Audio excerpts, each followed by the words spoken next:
Penemuan mayat wanita pegawai kafe di Balikpapan, jasad ditemukan saat pergantian shift kerja.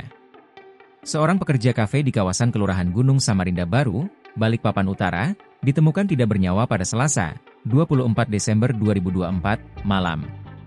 Penemuan jasad korban oleh salah satu rekannya yang hendak mengganti shift kerja. Dilansir dari Tribun Kaltim.co, Ketua RT 31 Kelurahan Gunung Samarinda Baru, Asdit, membenarkan penemuan jasad tersebut.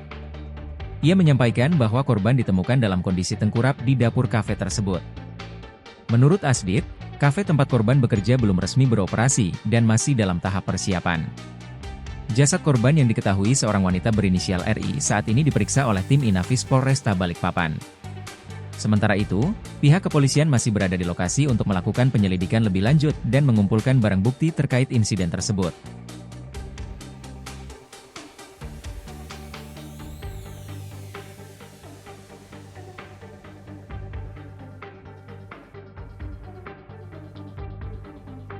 Download Tribun X sekarang, menghadirkan lokal menjadi Indonesia.